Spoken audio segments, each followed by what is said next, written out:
స్వామి వారి యొక్క జీవితం గురించి వింటుంటే పరమాశ్చర్యకరంగా ఉంటుంది. వారు సాక్షాత్ శ్రీ మహాలక్ష్మి యొక్క అనుగ్రహాన్ని పొంది ఒకప్పుడు శంకరులు ఒక పేద బ్రాహ్మడి కొరకు కనకధారని ఎలా కురిపించారో అలా కనకధారని పొందారు. పొంది తాను సన్యసించి ఆ బంగారాన్ని తాను వినియోగించుకోకూడదు కాబట్టి సనాతన ధర్మ పరిరక్షణ కొరకు విజయనగర సామ్రాజ్య స్థాపన చేశారు. అందుకే ఇప్పటికీ శృంగగిరి పీఠాధిపతుల యొక్క బిరుదావళి పలికితే విజయనగర సామ్రాజ్య ప్రతిష్టాపనాచార్య అని పిలుస్తూ ఉంటారు. అంతటి మహాపురుషుడు ఆ శృంగగిరి పీఠాన్ని అధివసించినటువంటి వాళ్ళల్లో మహానుభావుడైనటువంటి విద్యారణ్య స్వామి. అటువంటి విద్యారణ్య స్వామి వారు వేదానికంతటికీ భాష్యాన్ని ఇచ్చారు. ఇస్తున్నప్పుడు దానికి సంబంధించి ఒక విషయాన్ని తెలియచేశారు.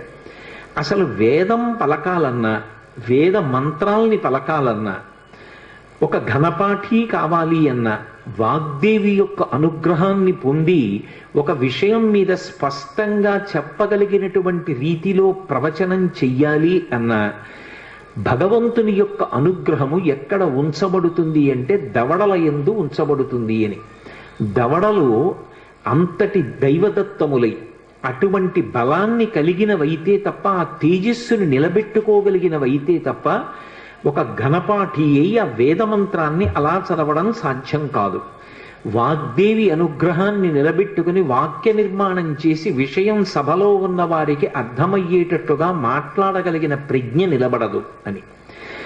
దవడ అంత గొప్పదిగా విద్యారణ్యుల చేత వర్ణింపబడింది. అటువంటి దవడ హనుమ విషయంలో పేరుకి కారణమైంది. ఇంద్రుడు వజ్రాయుధం పెట్టి కొడితే ఒకవైపు దవడ మాత్రమే విరిగింది. అంటే ఆయన దవడలు ఎంత శక్తివంతమైనవో ఆలోచించండి.